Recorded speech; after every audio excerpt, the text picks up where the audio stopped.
From Washington, D.C., and thank you for joining us for a special conversation with Richard Haass, longtime president of the Council on Foreign Relations and a distinguished leader in global affairs. My name is Matthew Hughes, and since January, I've had the honor of serving as the president and CEO of the World Affairs Councils of America, and we're so glad to have you with us today. The World Affairs Councils of America supports, strengthens, and represents a national network of more than 90 apolitical, nonpartisan organizations working to strengthen their community's global perspective through discussion groups, educational experiences, and speaker programs like this one. The conversations that councils lead and inspire hold space for people to come together, get to know one another, and understand our world, each other, and themselves more fully. I can think of few more noble or needed missions now as we move out of a time of such separation. We invite you to learn more about the national network and finding, joining, and supporting a local council at worldaffairscouncils.org.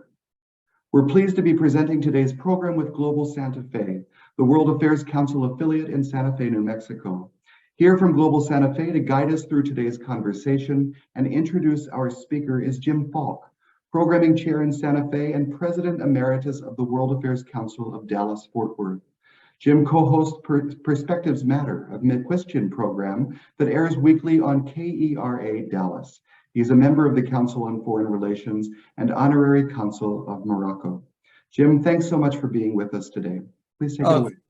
Thank you so much, Matthew, and really appreciate it. And special thanks to Dr. Richard Haass, Ambassador Richard Haass. I don't know if I'm going to guide him because I've watched a lot of his interviews, and I think I'll just be happy to tag along. Richard, great to see you, and thanks so much. Of course, Richard is the president of the Council on Foreign Relations, position he has held for over 20 years. And Richard, I guess 20 years is sort of the sweet spot because that's when I retired from the World Affairs Council of Dallas-Fort Worth. I'm delighted to know, or I think it's probably likely that you'll continue to wake up at 5:30 in the morning and be on Morning Joe even after you leave the Council on Foreign Relations. We're here today to talk about your latest book, The Bill of Obligations. I don't know if you need your glasses to see that I have a lot of your books up here, but the books include the last one, which was The World, a brief introduction, A World in Disarray, and Foreign Policy Begins at Home, and that's only a small sampling. So let's get started with the Bill of Obligations. Well, Jim, first of all, before we start, just say great to be with you. And I want to thank you for what you're doing and what you've done, and wishing Matthew a great run in his new important position. What the World Affairs Councils do is truly important. We've got to increase public understanding of the importance of the world and the foreign policy choices this country faces. So I salute what you both and others are doing. So glad to be with you here. Well, thank you very much. Well, let's get started. And let me remind everyone that Richard would love to get your questions, not just on the book, but we certainly can work in some questions on timely and topical foreign policy issues. Just go ahead and put it in the Q&A box. And I like to weave them into the conversation as appropriate. And so we won't just hold them up to the end. So put them in now, if you would. Richard, I got the feeling from reading this book and also watching one or two of your book talks, you really enjoyed the research for this. Why was this sort of a special delight for you? I did. And you always learn when you write a book, and I've been lucky enough to have written a lot, so I've learned a lot. But I probably, Jim, learned more writing this book than any other book because, with one exception, all my previous books were about foreign policy in the traditional sense. I also wrote a book on management. But this book, I knew the least about in some ways when I started. I knew it was an important topic. I basically decided that domestic developments here had become the greatest threat to our ability to function here at home and in the world, essentially the greatest national security threat we face. But going from that take to something of a primer on American citizenship, on American political history, just required me to either read things I hadn't read in 50 or 60 years, or in some cases had never read. Like, I don't know about you, if you actually sit down and read the Articles of Confederation, it's a stunner that anybody actually thought it was a blueprint for a functional government, not even in the zip code. And then to go back and reread everything from the Federalists and de Tocqueville and Bryce. I did something I'd never done before. I read all the inaugural speeches of the presidents, read the farewell addresses, read a good many Supreme Court decisions. For me, this was a fantastic, education about democracy and about American democracy in particular. And so it was a real treat. And we should say that in the back of the book, there is a different type of bibliography. The title is of the chapter, Where to Go for More. Tell us more about that and how you decided what to put in it. It's exactly that. I thought that, I'll take a step back. I'm asked a lot, what do you do every day? How do you stay on top of things?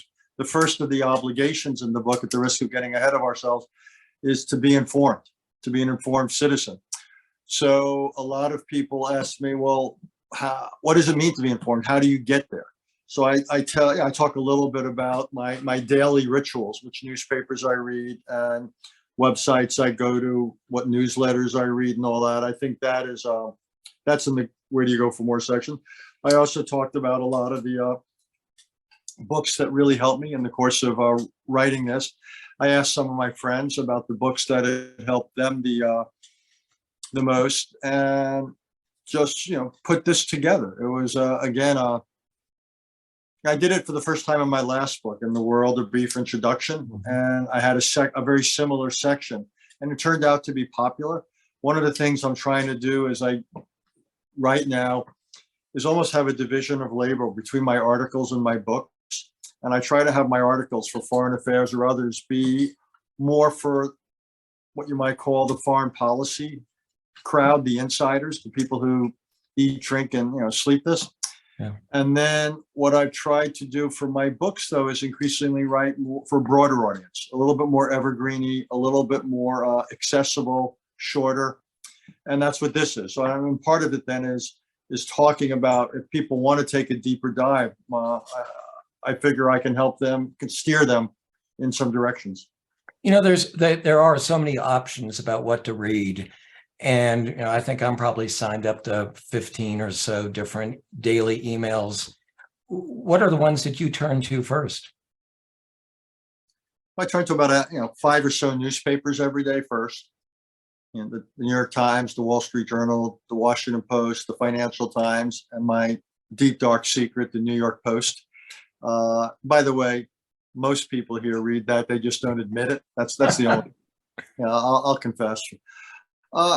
And I read a couple of weekly things. Obviously, I read foreign affairs. In terms of daily things, there's a newsletter put out by a friend of mine. He's a good friend. I'm an investor, so full disclosure, but it's called News Items. It's by John Ellis, and it's the single best curation I read every morning, because it not only has about the top 20 political and economic stories, but probably of those 20, maybe 5 or more are science related or technology related.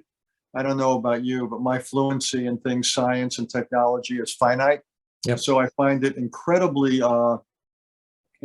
helpful there. So I find John's news items, for me, it's the best single morning thing. And then I read some specialty newsletters on China and the Middle East, and so forth. Also on Twitter, there's some very good feeds now on Ukraine. Some military experts put out regular analysis, and I try to read that as frequently as possible. I don't know about you, but I mean, for me, the problem in the mornings is there's too much. Yeah, I could usually double or triple the time I spend reading, and I just don't have that luxury. I've got meetings, unfortunately, to go to. I've got things I've got to write. The only thing, though, if I have any wisdom on this subject, if people take nothing else away from this conversation, the one thing I strongly urge is people make a pledge to themselves not to have breakfast meetings. They are the destroyer of productivity. So my recommendation is use your mornings before you have to start going to meetings, doing things like reading, doing your writing, whatever. It's a great time in the few early, particularly if you get up early to sort out yourself, and then you can start your flow. So let me ask you this. Did you decide to write this book, or when did you decide to write the book, and did January 6th play a role in it? Yeah, I thought about it before then because I was worried about the erosion of democracy before then. As you mentioned, I'd written Foreign Policy Begins at Home, which had one short chapter on things political. And what I basically said, I want to do an entire book on the political deterioration of democracy, and then also not just moan about it, but basically suggest the path ahead. So I write books in a slightly strange way. I start reading on a subject. I have piles of stuff in my office, and then I take long walks. My step count goes up when I write a book. And I did a lot of walks around Central Park, and we have a place upstate in New York, and walked around there particularly. So I've been thinking about it for a while. It had been germinating, but yeah, January 6th was it galvanized it in some ways, and no longer was this a hypothetical. And my whole view was January 6th was a kind of warning shot, literally and figuratively. It was a wake-up call. So it gave me a sense of urgency that I didn't have before. You know, when you talk about a wake-up call, and I saw this poll, and I think you may have referenced in your book too, it came out from Harvard, that 57% of American youth believe that democracy is important, but 52% of young Americans believe democracy is either in trouble or failing.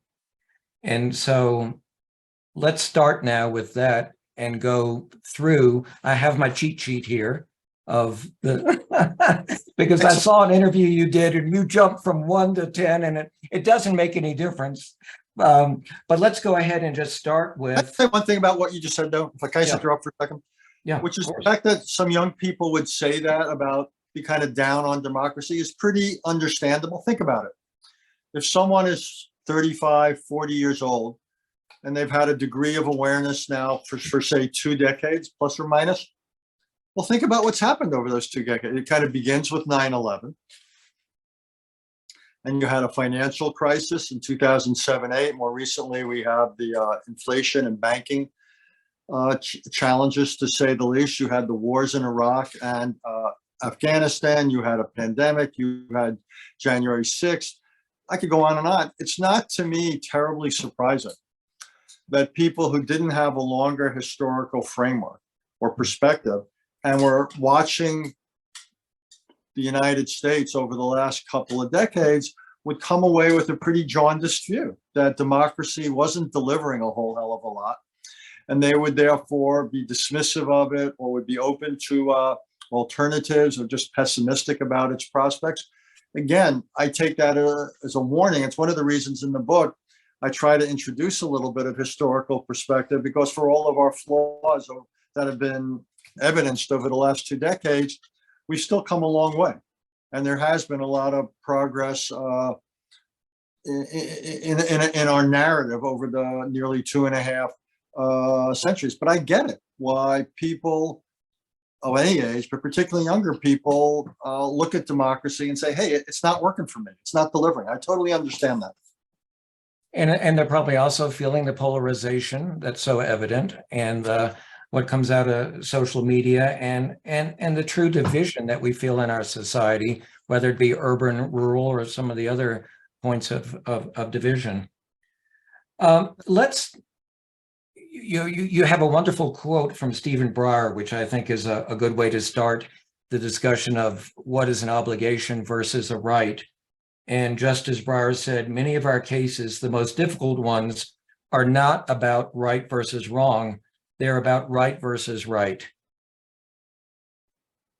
Yeah, it's exactly true. You know, rights are central to the American political story. The Bill of Rights was a necessary addition, if you will, to the Constitution, because several states said they'd only ratify the proposed Constitution if there were a Bill of Rights offering certain protections against reach of this new central government and this new executive, which didn't exist under the articles.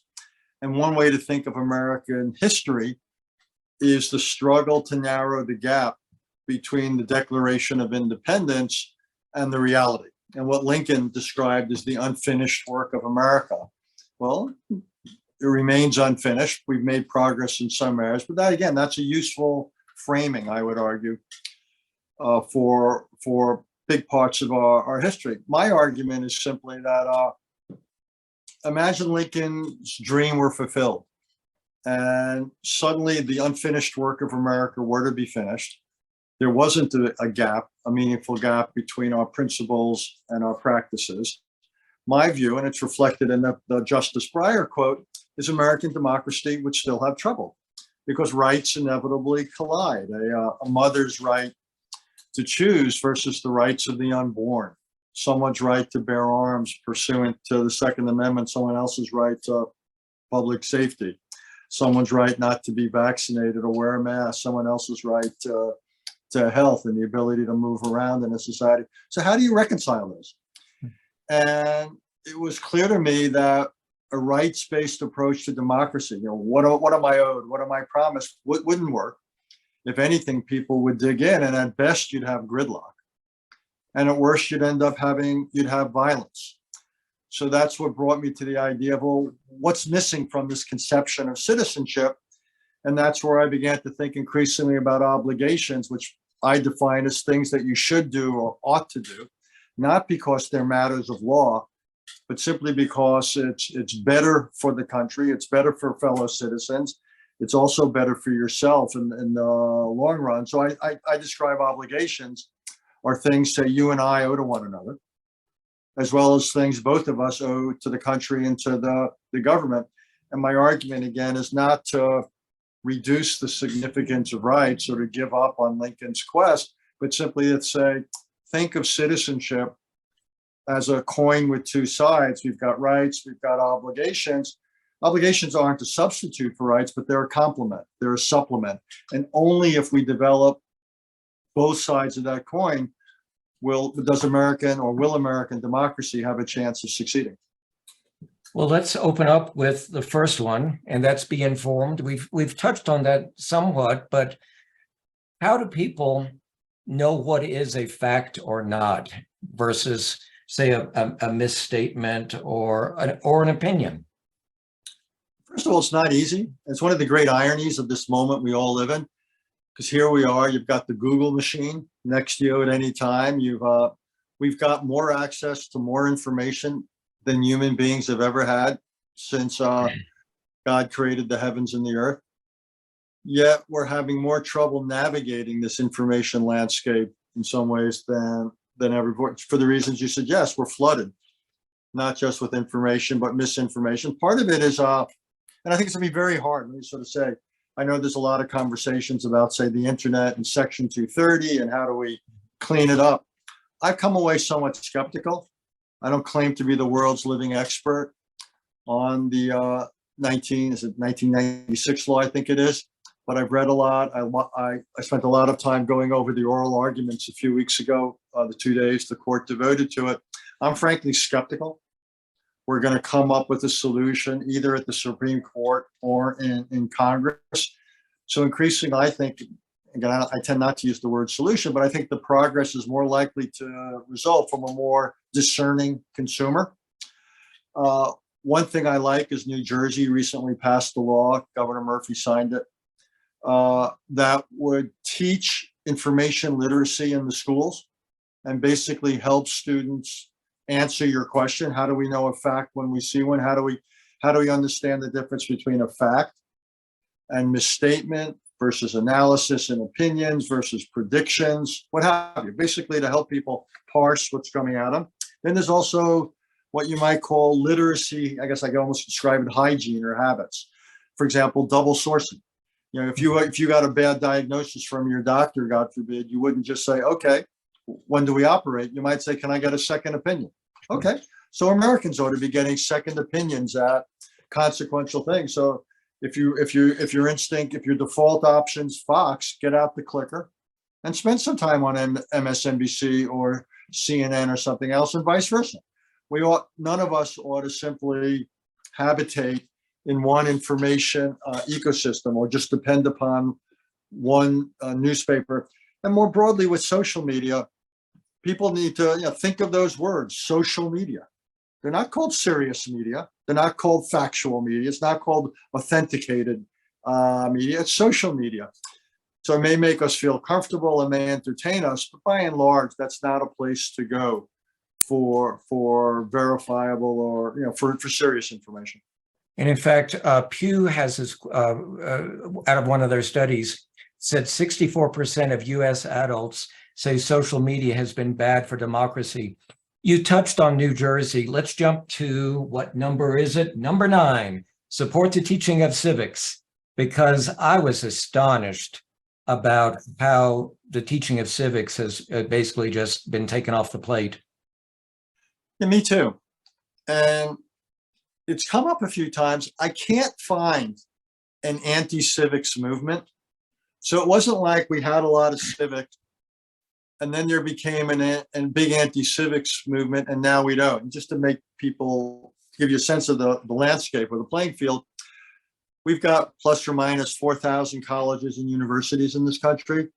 You can, on virtually all of them, you can find courses in government or civics. On virtually none of them, less than a couple of percent, are you required to take it. Distribution requirements by definition have, they're Swiss cheese. And so it might be you've got to take 4 courses in the social sciences or 2 courses in history to graduate. Well, if there's 86 courses offered, odds are students are not going to choose civics. At high school, some high schools don't offer civics at all. Some offer a very limited amount. I think what happened at the high school level, the analogy that comes to mind is musical chairs, that we kept adding things to the curriculum, STEM and other things. And it wasn't that so much there was an anti-civics movement, is there was no one standing up for it. So when the music stopped, suddenly civics didn't have a place at the table. In many schools, it wasn't a priority. It's hard to teach civics. So a lot of teachers felt they didn't have the background for it. I think in recent years, it's also gotten politicized. Yeah. So but the bottom line is you can now graduate from most high schools and have either little or no civics exposure.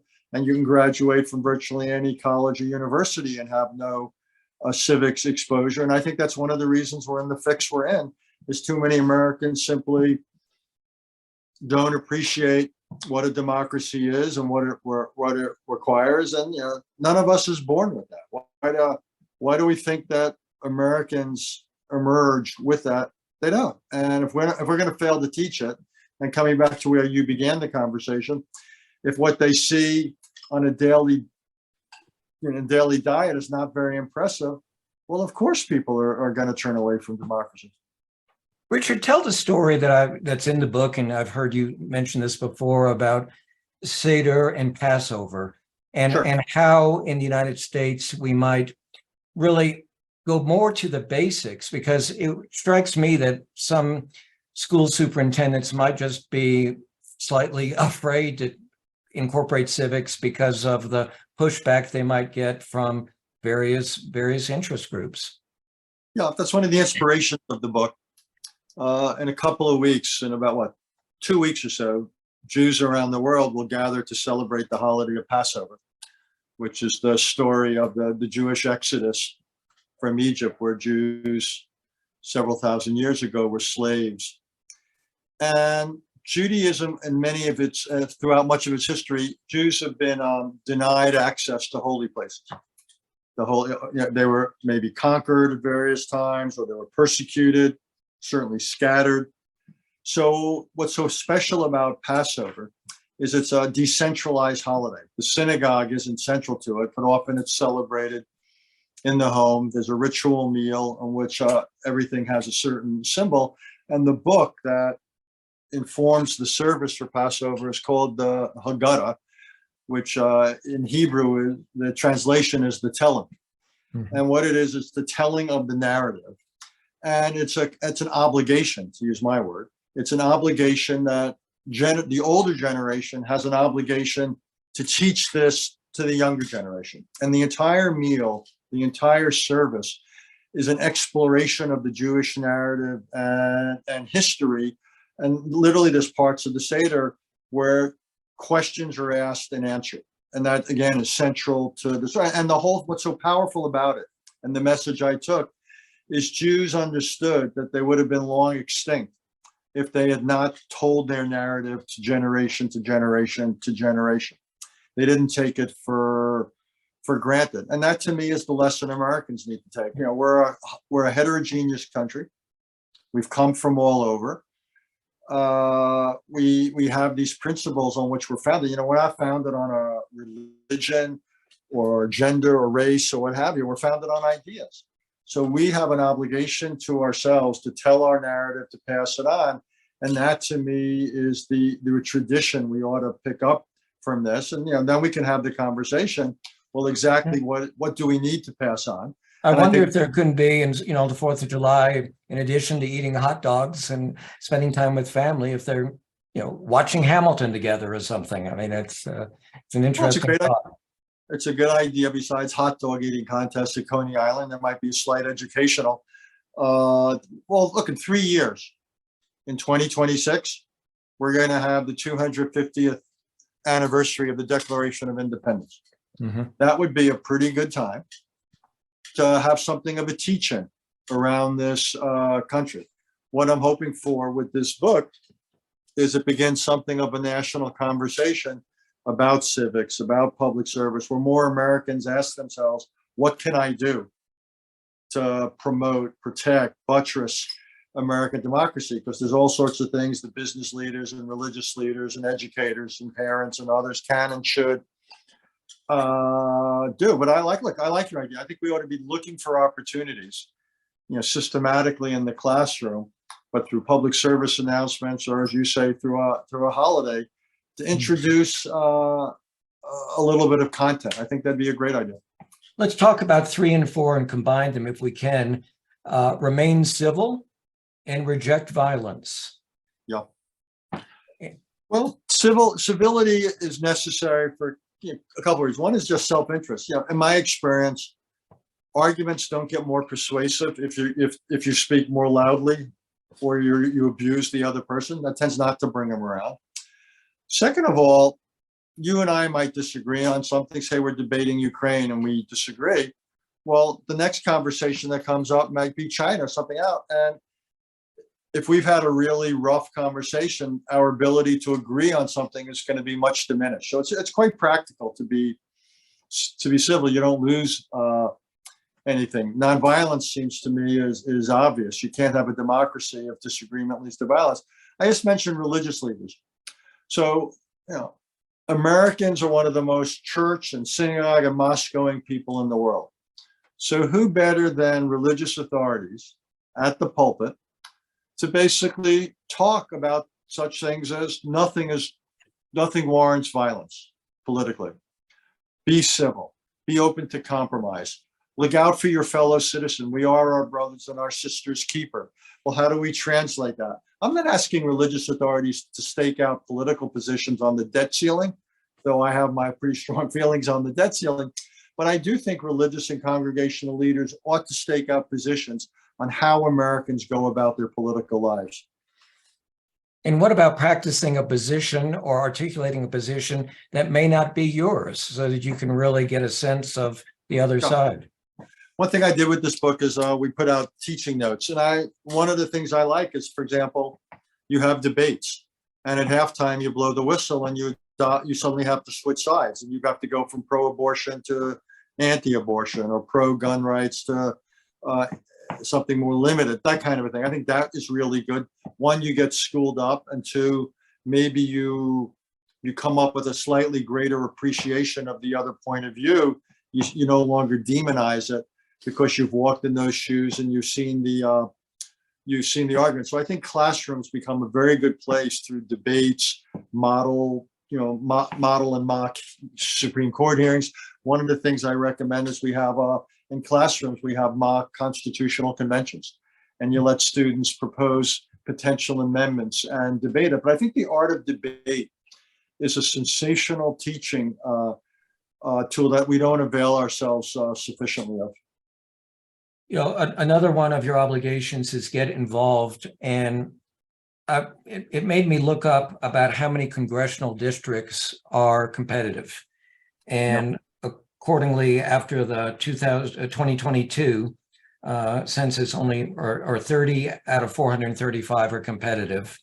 And that is a significant drop from 2012. And voter turnout, especially among young people, is low. How do you recommend, as an obligation, for people to get involved when at one point they say it really doesn't make any difference? I know people say that, but look at the most recent midterm elections. More than half of eligible voters did not vote in the recent midterms in November. And look how close things are in the House of Representatives. What would it have taken? It would have taken a really small number of voters, mainly in New York State, and about 5 congressional districts, to have voted in slightly larger numbers. And you would have had a Democratic rather than a Republican House. My point is not whether that's a good thing or a bad thing. I'm not arguing this politically. My argument is simply, wow, if a small number of people had bothered to vote on one side, it could have had a very different outcome. Well, look at some of the recent presidential elections. You're right, because of the way we're increasingly blue states or red states. Probably 40 of the 50 states aren't in contention, but 10 of the states are. And small numbers of votes in a small number of states could have outsized impact. So my own view is it's worth getting involved in elections, and then it's worth getting involved in other ways, things like gerrymandering and the rest, which has a real impact on House districts or state legislatures. That is the way it is, because one political side in various states got a lot more involved than the other one. Well, those things are not permanent. They can be difficult to change. They're not impossible to change. So my argument in some of those things is get involved, whether it's open primaries, pushing for that, pushing for districts to be drawn not by state legislatures, but by commissions, challenge district lines in courts. I mean, in New York State, again, where I live, you had a situation where the Democratic-controlled state legislature redistricted New York. It was so one-sided that the court stepped in, threw it out, and basically brought in someone, a so-called master or whatever, who redrew the lines, and Republicans ended up winning a lot more seats than they would have otherwise.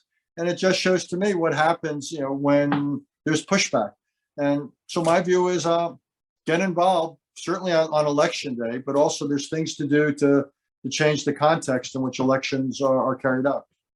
To a degree related to what you've just said is a question from Donald Crook, who asks, how impactful do you believe the inequitable distribution of wealth in the United States over the past half century has been eroding America's belief in democracy? I doubt he will like my answer. I don't think that economic inequality, which is a relative measure, is a critical driver for the most part of populism or unhappiness. We've always had economic inequality, though admittedly it's gotten worse in recent years when it's measured. What matters more than inequality is whether people at whatever economic strata see absolute gains in their position. And the problem to me of the last 20 years is not that inequality went up, it did. But the problem is that inequality went up at the time that absolute levels for much of the middle class did not go up, in which case the inequality burns more. But more important, people are saying, hey, my own situation isn't improving. We're stagnating. Or now with inflation, it's worsening. So my view is to focus more on absolute improvement in economic levels rather than to fight inequality per se. And that gets us to obligation number 7, the common good. How do we bring people together to feel that we're united to make our country and our lives better? Well, again, it's not easy. I do think there's a role for religious authorities here because it's very close to Scripture, whether you're a New Testament or an Old Testament devotee. I think parents can model it, but it also comes out of self-interest. I think the pandemic was quite interesting. And and here's where some of our political leaders failed us, where my vulnerability in part would be affected, increased or decreased, depending upon your behavior. Whether you wore a mask or got vaccinated or what have you. I don't think we talked enough about that. It became too much of a rights conversation. You can't force me to get vaccinated, rather than talking about obligations. Hey, what about the guy or the person you work with? What about your neighbor? What about your relative you want to get together at holidays? And I don't think we talked nearly enough about our obligations to one another, and which, by the way, was good for us, because if the people coming to visit me were less likely to be carriers of COVID, then they'd be less likely, obviously, to transmit it to me. So there's a bit of self-interest in caring for your fellow citizen. But even putting that aside, I think we misframed the conversation, and it became way too much about rights and what does government have the right to do this and so forth, and not nearly enough about something more positive, which was obligations. I just recently read Michael Lewis's book, Premonition, and he really underscores the importance of civil servants and people in government. And as you point out, there's not a lot of respect right now for government. Yeah, it's a powerful book that Michael wrote. It's quite stunning in parts. And I don't quite understand. Like, I realize I'm not the typical person. I spent a lot of my career working in government. I've worked in 4 administrations, Democrat and Republican alike. I've worked on the Hill, but I believe in government, even though I'm basically, in some ways, a small government conservative, but I believe in government. I want the best and brightest to go into government. Government affects us. Government affects us, whether it's public safety issues or some of the economic issues we've just been talking about, matters of war and peace. Government matters. And so it seems to me what we want to encourage are the most talented people to enter government, either for stints or for careers. So I just don't quite understand the anti-government mentality. Tens of millions of Americans work for government. Government isn't them, it's us. Government is, the military's government, the civil service at the federal level, the state level, the urban, the city and local, the county levels. So, we all, people care about their entitlements for good reason. They care about taxes. They care about public spending. So again, we want government to make the best possible decision. So I don't quite understand the anti-government mentality. And when government makes mistakes, which it inevitably does, whether it's recently in the Fed, we've had mistakes about mishandling of inflation, mishandling of bank supervision, Iraq war, what have you. Governments make mistakes all the time. To me, that's an argument for bringing new people into government and hopefully better people into government. We're the beneficiaries if that has happened. It's also one of the reasons, by the way, Jim, I like public service. And California, for example, has done quite a lot at incentivizing public service, various programs. But I think that ought to be something that goes national, where we ought to encourage young people to do things in the public space. And hopefully it'll break down some of the suspicion. Hopefully also it'll bring people together who normally would never encounter one another. But I think we need to break down a little bit this divide between citizens and their government. Let me bring in this question from Ed Martins. After a year of falling crime rates, there's been a rise. After years of falling crime rates, there's been a rise, or at least a perception of a rise in crime. Do you think that this has been a driver in the decline in faith in democracy? It's probably contributed to it. I live in New York, where all sorts of problems with crime. We made here tremendous progress in New York City, and we've given away a lot of it in recent years. Police forces, to some extent, are somewhat demoralized by the decisions or rulings of policies of various district attorneys. San Francisco did the recall, as you know. But yeah, the first responsibility of government is to provide for law and order, for safety, for public safety, whether it's against criminals or disease or floods or whatever. It's to provide physical, and if that breaks down, then people will be open to other forms of government that do deliver public safety, even if it comes at various economic or political prices. So my point is simply that for democracy to survive, it's got to deliver public safety. And when democracy fails to provide it, people will sour on it. And I think in certain cities in particular, we've gotten the balance wrong. And I think, yes, you have to think about the rights of the accused, and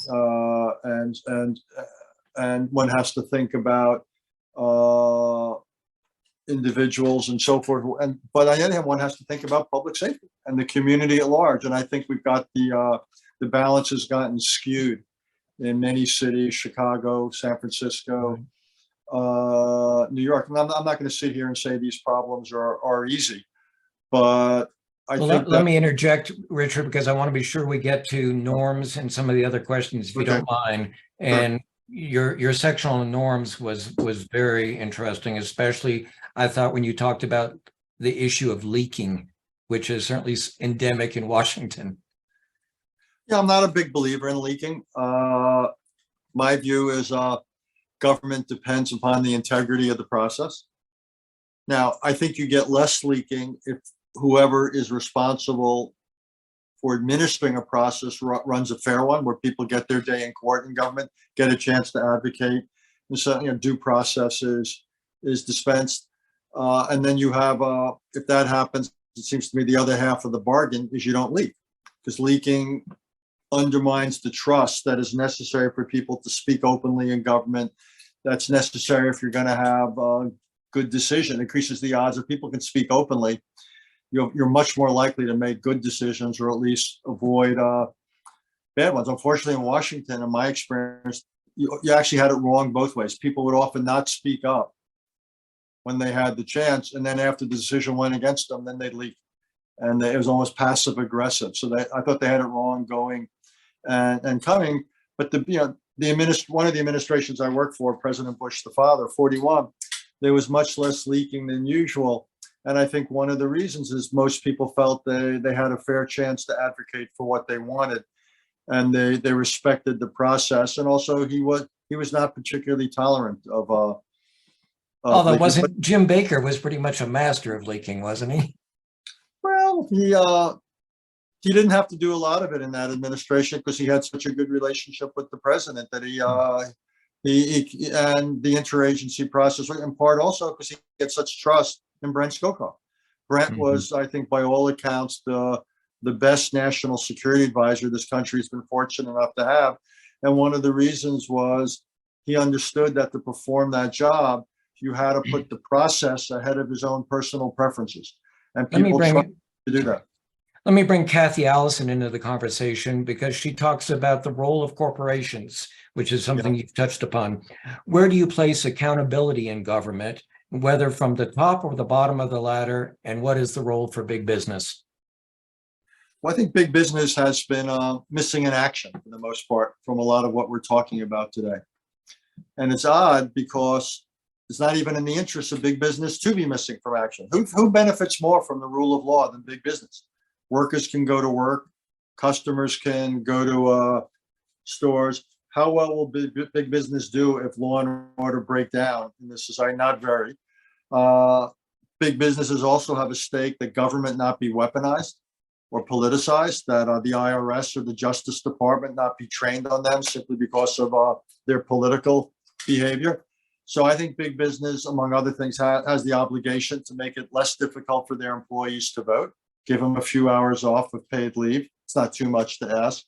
Big business, I also think, should stop contributing money to candidates who are election deniers or democracy underminers, people who traffic in violence. I think they should stop advertising on outlets that deny democracy, that would undermine democracy through election denial or through political violence. So businesses are being pressed to adopt all sorts of positions on diversity or on sustainability. Let's put aside those conversations. My point is simply, I don't think protecting American democracy is any less important. And that's the perfect segue to number 10. Put country first. It's really sad that I had to put it in the book. The idea that one would have to say that country should go before party or person to me is so self-evident. Indeed, you can read the Constitution, you can read the Federalists, you don't see reference to it really. And I think it's because the founders assumed it. They talk a little bit about character and virtue, and almost in the Greek sense. And they had understandings that you can't legislate character. And so we can try to teach it, we can try to model it, but obviously we're going to have people come along who are going to lack it. Then it's up to us. Quite honestly, voters have to reward those who have it and penalize those who don't.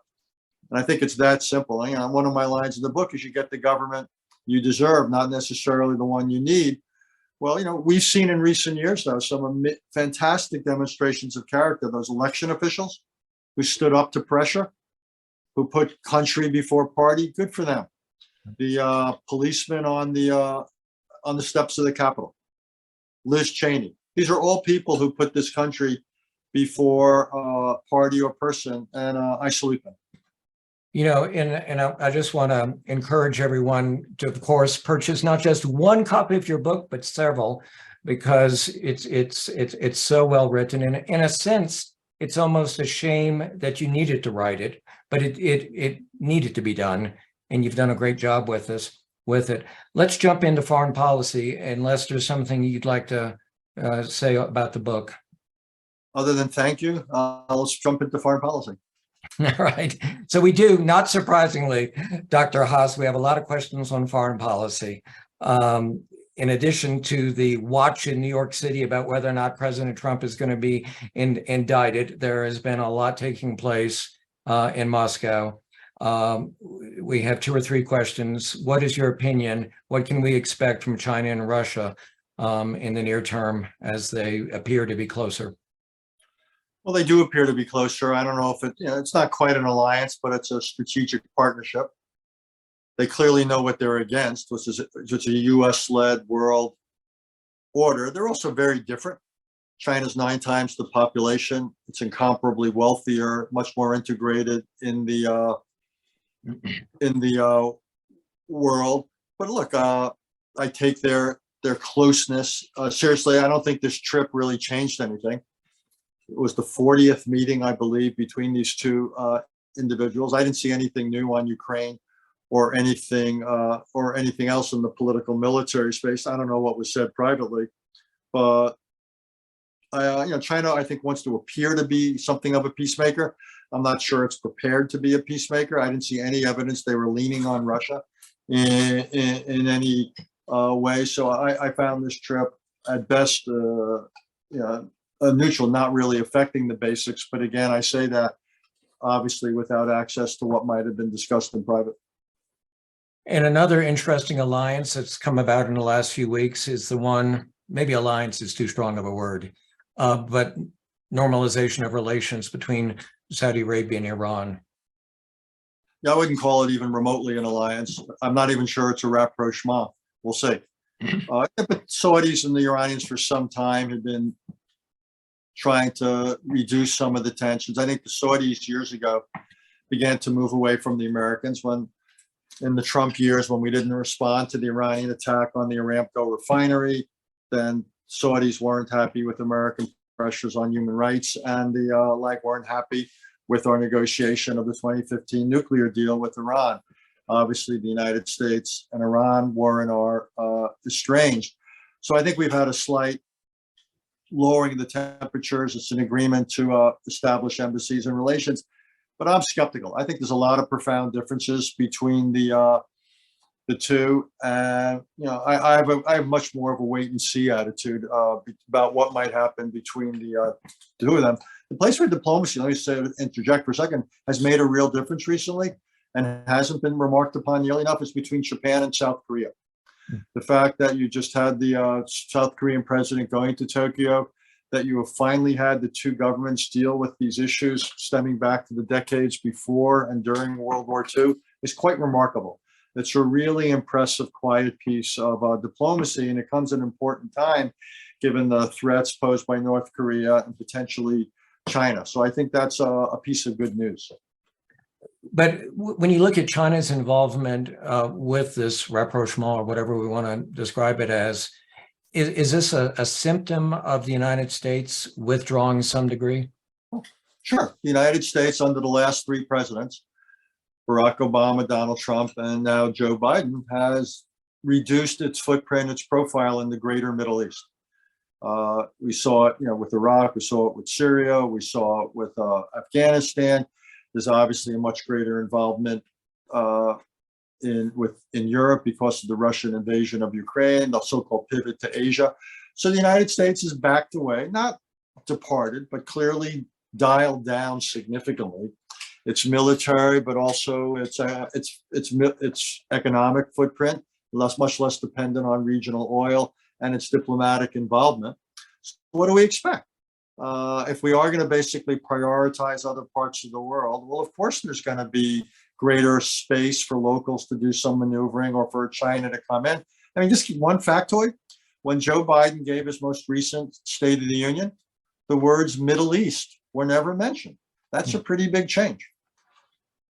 Well, let's stay on the Middle East with Stuart Bloom, who asks your thoughts on the current tensions in Israel regarding changes to the judiciary and likely outcomes. Thank you. Israel's an interesting example where you don't need a constitution to have a constitutional crisis. That's what we've got.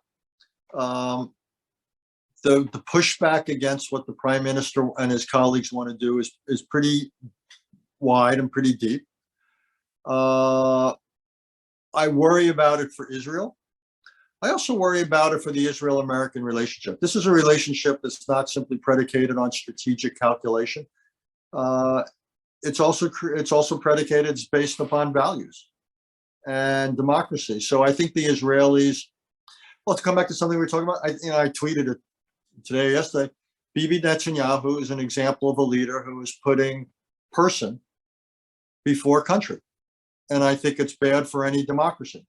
And it's bad for Israeli democracy. So I would essentially say that is what he's doing. It's unfortunate for Israel. It's unfortunate for U.S.-Israeli relations, and I hope he fails. Deborah Sanderson shares an experience with you. She writes, I was interested in hearing Richard's experience in working in Northern Ireland and the peace talks and the lessons learned. I'm particularly interested because I was a participant in the U.S. Ulster Peace Project, which was, for Deborah, a formative experience. Yeah, well, there's two things. One is we're about to mark in a few weeks the 25th anniversary of the Good Friday or Belfast Agreement, negotiated in '98 by my predecessor, George Mitchell. And it involved the parties of Northern Ireland, the UK government, and the Republic of Ireland. It really was an impressive piece of diplomacy. It came after more than 3 decades of the so-called Troubles, of decentralized political violence that plagued Northern Ireland. The two lessons I took from the success there were, one, you had to shut down the ability of people to shoot their way to power. You had to deny them that path. But secondly, you had to open up a political path. And I think that was the genius of several British and Irish governments, was to do that, to close off, shoot your way to power, open up and negotiate your way to power. And ultimately, it worked. It was quite an ingenious thing. It's not a bad model for other agreements around the world. And then more recently, you've had real problems. And when I was brought in twice, both as the US envoy and then as an international mediator 10 years ago. And the problem there is Northern Ireland still has many unresolved issues. It's one of the most divided societies in the world. It's interesting. 90% of the children of Northern Ireland still go to single tradition schools. The phrase integrated education in Northern Ireland, it's a movement to bring Catholics and Protestants together in the same school. Nothing to do with color, all about religious and intermingling. There hasn't been an accounting of the past. I try to promote that. And finally, it got approved by the parties, but it's never been implemented. So Northern Ireland is still facing lots of unresolved issues to deal with its past. It's still divided. Brexit was it scrambled the eggs in some ways. I think the current British government deserves some credit for lowering the temperature there. But my own sense is, history isn't frozen there. So we'll see what happens in the future. But I think we ought to still feel pretty good about the Good Friday Agreement. And that has not ended, but pretty much ended political violence there now for what? It's been 25 years, which is I think a remarkable accomplishment. Not a bad record. Question here from my good friend in Dallas, Ray Termini. What can we learn from Ronald Reagan and George H.W. Bush on how to deal with the return of great power rivalry? I was hoping he was going to ask me about what can we learn from them about citizenship and I'm going to filibuster for 1 minute. Reagan said one of my favorite things, that he basically said, we want patriotism in this country, yes, but we want informed patriotism. And I thought that was really important. It's not enough to simply act in the name of patriotism. You got to be informed. The people who did January 6th, my guess is most of them thought they were patriots, but they were not informed patriots. And Reagan made that difference. George Bush, the father, if anyone was a practicer of being open to compromise, civility, and the rest, it was George Herbert Walker Bush. What both of them had in common was a willingness was an embrace of diplomacy. And the fact that the Cold War ended peacefully was not somehow baked into the cake, or ended on the terms. And I think it took real handling. So again, almost like what I said about Northern Ireland, there were times, particularly Reagan was quite forceful in pushing certain things, but also was open to diplomacy, his relationship with Gorbachev and Bush, obviously. So I think it shows, this, we tend to choose either forcefulness or diplomacy. And I think we get in trouble when we make that choice. I talked before about obligations and rights being on two sides of a coin. I think when it comes to foreign policy, we need a willingness to employ force, but also a willingness to employ diplomacy. In an area where we used force is Iraq, and we marked this week the 20th anniversary of the war, and you wrote a piece for the syndicate, Policy Syndicate, Revisiting America's War of Choice in Iraq. We got about another minute or so. Reflect on this 20-year anniversary of sorts. Yeah, it was for Project Syndicate. I write a monthly column. Look, 10, 12 years ago, I wrote a book called War of Necessity, War of Choice. And I argued the Gulf War 30 years ago was a war of necessity. And the 2003 Iraq War was a war of choice. We didn't have to fight it.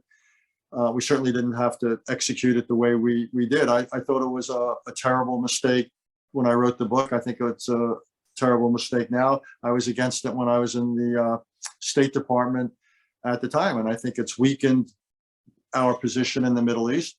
I think it's turned many Americans against foreign policy. It's encouraged isolationism.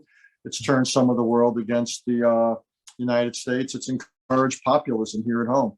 So I think historians will be properly and deservedly critical of this decision to go to war, as well as the way we carried out. It was a truly regrettable, unforced error.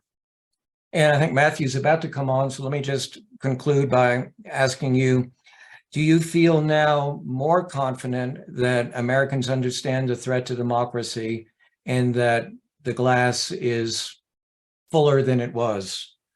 The short answer is I do. The book's had a good reception. And when I speak to groups in person or on Zoom, everybody gets, Jim, that there's something wrong, that there's something amiss. I'm tapping into something that people are worried about democracy, particularly people slightly older who are worried about it for their children and grandchildren. So I think there's a kind of appreciation, almost it's resonating, that people know there's something wrong. We got to fix it. People they want to see civics in the classroom. They want public service to come back. They want to see some civility in public life. So yeah, I've come away slightly heartened by the reaction the book has gotten throughout this country. And indeed, as you know, I'm stepping down from the council in a couple of months. one of the things I'm going to do in the next phase of my life is I'm going to devote a chunk of my time to this set of issues, and particularly to the civics issue. I'm going to do my best to see that civics gets developed in terms of as a curriculum and starts showing up in more high school and college classrooms.